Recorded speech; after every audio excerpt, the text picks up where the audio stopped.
je vais vous raconter une bien curieuse histoire. Une histoire toute simple, qui commence comme un conte de fées, mais où tout est bien réel. Je l'avais commencé en prose banale et en écrivant, mon clavier s'est mis à jouer comme une sorte de rythme. Alors j'ai continué en vers, comme un genre de slam. Oh bien sûr, ce ne sont pas des alexandrins classiques avec césure à l'hémistiche, pas non plus des vers de Mirliton. J'écris comme je peins, la spontanéité d'un impressionniste. Si c'est long, c'est exprès, sachant que vous ne finirez pas cette vidéo, sauf si vous aimez les vaches.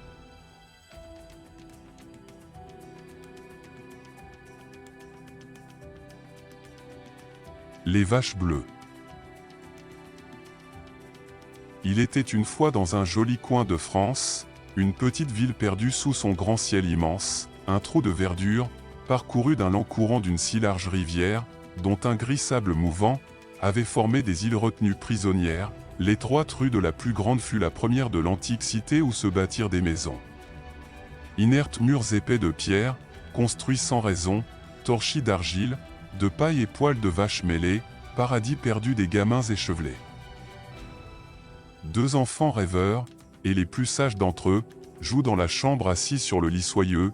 Il se lève du haut de ses 6 ans, le grand frère a pris un long crayon sur le bureau du père, il regarde le tableau dans son beau cadre d'or. Pas de bruit, dans l'autre lit la petite dort.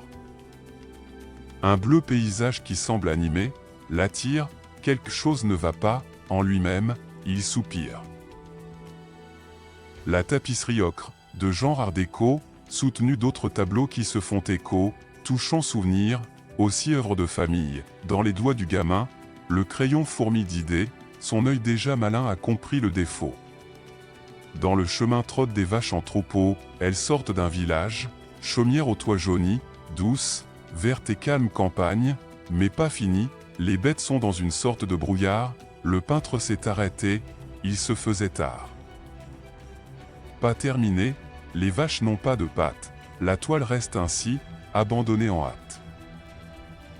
La sœur, plus jeune, regarde surprise, le crayon que l'aîné suçote comme si c'était un bonbon. Le gamin sait quoi faire de cette mine, se servir de ce crayon à l'aniline ainsi que les soldats quand ils étaient au front, écrivaient à leur amour, mots de billets dont une encre violette mouillée faisait des taches, d'un fin trait, ce sera pour finir les vaches. L'enfant s'applique, il est face à une œuvre d'art sans le savoir. La sœur étonnée d'un regard ne comprend alors pas ce que fait son frère, ce doit être bien, elle ne dit rien, laisse faire. Il faut tout dessiner, les oreilles, les cornes des pauvres bêtes qui lui semblent à moitié borgnes, montées sur un petit âne, que faire au fermier? Rien, mais derrière lui, la fermière n'a pas de panier, il va donc falloir faire preuve d'imagination, sinon comment va-t-elle aller aux provisions?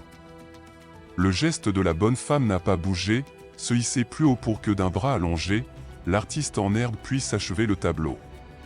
Si c'est difficile, ce n'en serait que plus beau, mais les marches de l'escalier grincent, la mer fait irruption, le chef-d'œuvre sans espoir. Amer, le sale gosse range son crayon encre dans sa poche, aussi morveux qu'un misérable Gavroche. Il a fait une bêtise, il connaît son sort, une gifle lui prouverait s'il avait tort. Attentive, la mère voit les vaches dessinées, troublée, comprend sans aucun doute, destinée précoce, dont elle devine chez son enfant, l'origine du don de sa famille venant d'éclore. Que faire? Elle ne dira rien qui fâche, laisse les gamins tranquilles avec leurs vaches. Le frère et la sœur comprennent que pour eux, dans la chambre, s'illumine l'instant merveilleux, un secret qu'ils vont conserver, une légende si étonnante, personne ne pourra comprendre. Ils reprennent leur jeu comme deux petits jumeaux, sur leur lit, au-dessus, ils savent, c'est leur tableau.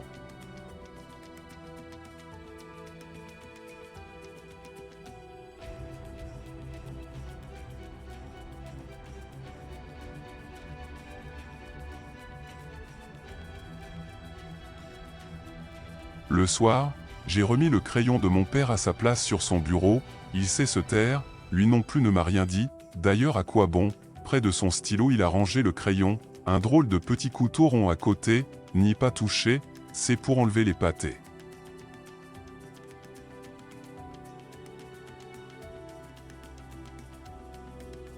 La vie vécue son temps, le temps vécu sa vie, les temps heureux ou malheureux selon l'envie, triste jour, la maison ensablée s'écroula, dans cette rue ce fut dès lors un grand fracas, disparu, le tableau avec ses vaches violettes, moi aussi, parti sans tambour ni trompette.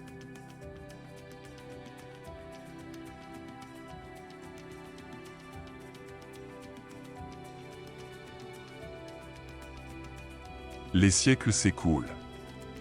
Souvent dans mon atelier d'artiste peintre, toujours un difficile métier, il m'est de penser à cette toile retouchée, qu'en peignant l'orage dans un bleu ciel bouché, un troupeau de vaches, celle de mon pays nouveau, me renvoie dans le passé, ce cher beau tableau jamais oublié, il a décidé mon sort. Peintre, je suis devenu sans avoir eu tort, il m'arrive parfois de raconter la légende, conte de fées que l'esprit appréhende, des vaches redessinées de la tête aux sabots, aussi parfaitement qu'aurait pu faire Poulbeau. Or, un jour, arrivent les gens du voyage, sur mon trottoir ils attachent leur attelage aux gros anneaux de fer au pied de mon perron, en toute sécurité quand ils s'absenteront. Ils ont un paquet entouré d'une ficelle dont l'étiquette collée, soudain m'interpelle, l'écriture appliquée religieusement, celle de ma sœur, je connais, c'est évident. Petit bourg de campagne, artiste inconnu, huile sur toile, alors, il n'était donc pas perdu, sablé, ce tableau se trouvait dans la chambre des enfants. J'ai légèrement la main qui tremble, ce n'était pas une légende, et les maisons couvertes de chaume, le clocher à l'horizon, des vaches les détails sont très bien dessinés, mais l'encre violette devenue bleue délavée. Je reste étonné de voir ces traits si fins que j'avais donc fait étant si petit gamin, le tableau rétréci, le vieux cadre doré qui le faisait si grand a été retiré. Il n'a plus, de mon enfance, toute sa fraîcheur, couvert de salissures, déchiré par malheur, ce charmant paysage est devenu tout pâle, les mouches sans respect l'ont recouvert de halles, la bohémienne, tout bas, le tableau est à toi, garde-le tout le temps maintenant sous ton toit.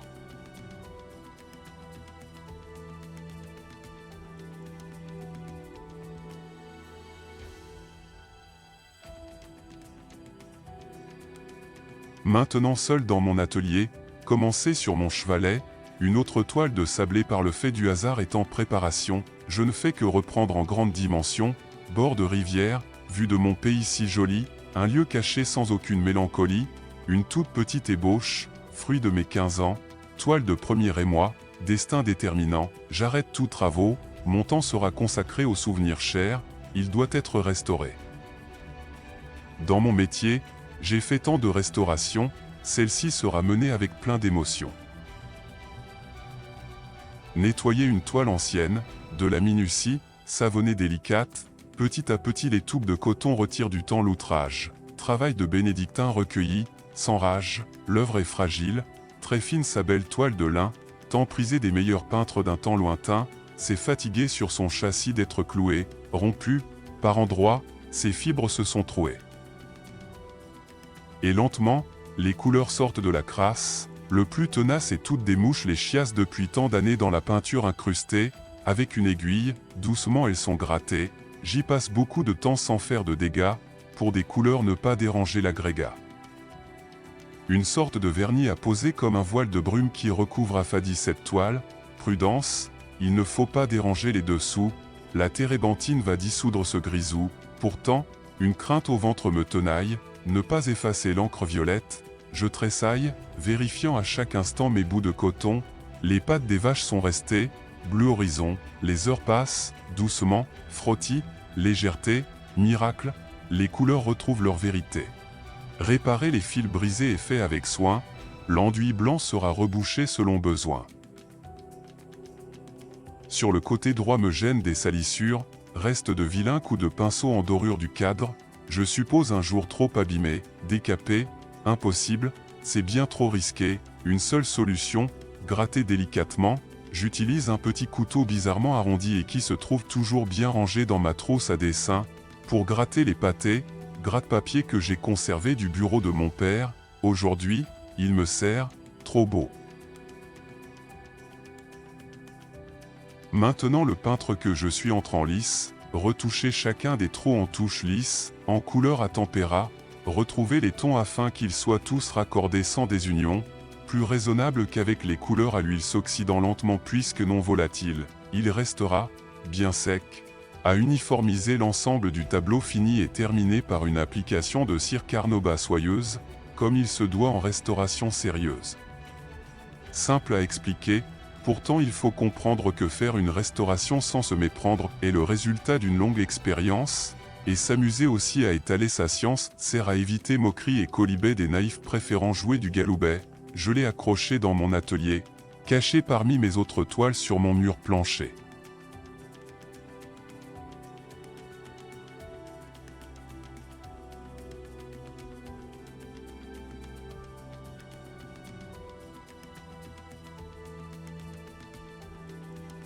Appartenait-il à notre mère?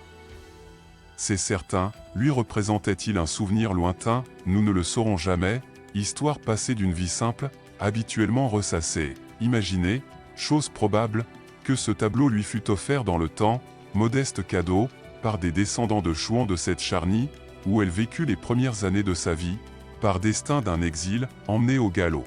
Retiré à sa jeune mère, loin des caboulots, des moulins et rues montantes faites de pavés, pour se retrouver dans les chemins malaisés, de ces villages sauvages où vivaient les loups, au milieu de la forêt, peur des gabelous qui traquaient, en tremblant la nuit, les faussonniers de la gabelle, cachés le jour dans les greniers. Tout comme Louis Rouget qui braconnait pour nourrir ses pauvres enfants, ne pas voir femme mourir, mais les gendarmes aux ordres des riches bourgeois sans pitié, le saisir au collet avec joie, lorsqu'il venait de piéger un lapin, ma foi de la même façon, lui infligeant la peine du bagne, allait finir ses jours à Cayenne. Et l'époque de cette toile logiquement m'intrigue, le sang de famille d'artistes ment rarement. Elle est du siècle impressionniste, c'est une vérité, une peinture, réaliste, scène de genre, bucolique, sans prétention, dont la faible valeur rehausse son émotion, pas de signature, aucune note, sans repère. Les peintres autant les plus anciens savaient faire de merveilleuses œuvres d'art anonymement, vient l'époque des Titiens, Raphaël, Rembrandt, qui par leur seul prénom, signature modeste, marquèrent leur travail afin que nul ne conteste, et moi-même pendant de si longues années, empli de multiples travaux d'art acharnés, n'utilisai plus mon patronyme de rigueur, abandon provisoire, le fruit d'une erreur.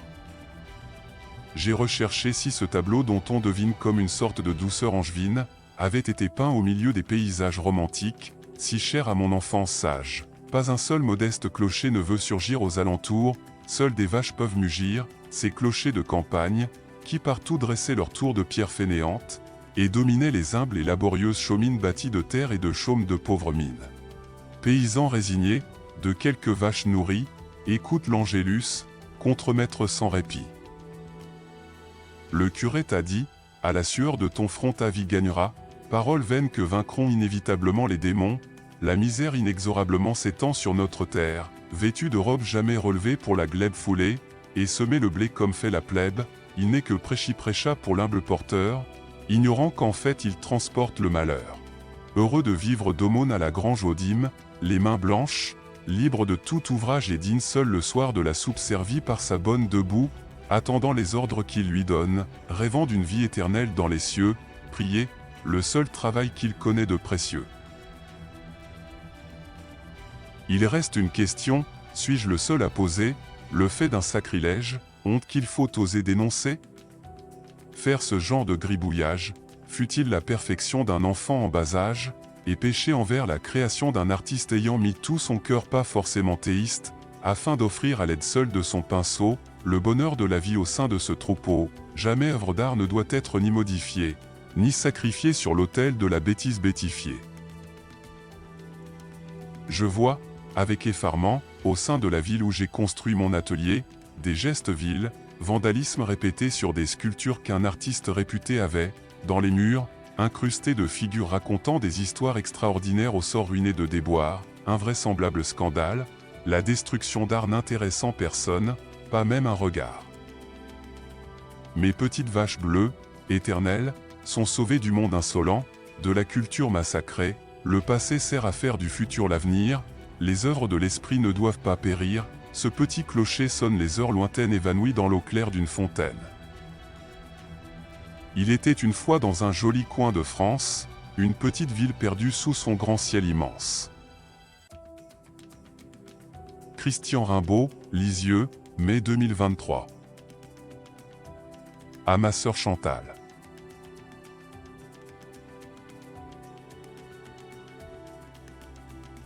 Voilà, c'est fini, merci pour avoir visionné ce poème jusqu'au bout. Moralité, on peut dire tant de choses simplement en admirant un petit troupeau de vachettes. Mes multiples digressions ne sont pas innocentes et sont toujours en rapport intime avec le thème, pour la bonne raison suivante, c'est en totalité du vécu. Encore davantage au second degré. Rien n'est inventé sauf la mise en vers, évidemment, volontairement démodée, mais c'est trop drôle d'écrire comme ça. Je pense exactement ce que j'écris, sans compromis, sans ambiguïté, je ne changerai aucune phrase, aucun mot. Ah, les vaches, restez avec moi. En bonus, je vais vous montrer quelques-unes de mes anciennes toiles sur le même thème. À cette époque, peintre de paysages normands, j'affectionnais les scènes de genre campagnard qui plaisaient beaucoup dans ma galerie d'art à Cambremer. Vache dans les marais de Dozulé, huile sur toile 46 sur 61 cm, le calme, la simplicité des pâturages plats du pays d'Auge. Troupeau le soir, huile sur toile 54 sur 73 cm, une petite cour de ferme sur la côte normande, pas très loin de Cabourg, dans un hameau caché. La fermière serait-elle une réminiscence de celle des vaches bleues?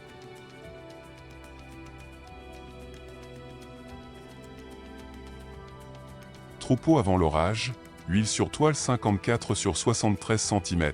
La campagne du pays d'Auge, avec ses belles vaches normandes, offre des contrastes de luminosité étonnantes. Le vieux lavoir, huile sur toile 73 sur 100 cm, un lieu historique juste à côté de mon ancien atelier et de ma galerie d'art à Cambremer. Ce thème illustre parfaitement le sort du petit monde, tu gagneras ton pain à la sueur de ton front.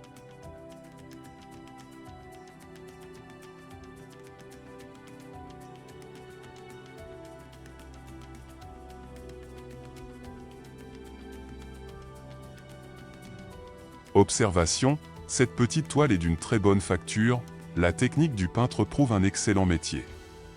C'est un travail à la brosse sans surépaisseur, aucune craquelure, parfaite adhérence sur la préparation du fond. Je serais heureux de pouvoir un jour connaître l'origine de cette toile, le lieu de son inspiration, et surtout le nom de ce peintre. Toute info est bienvenue.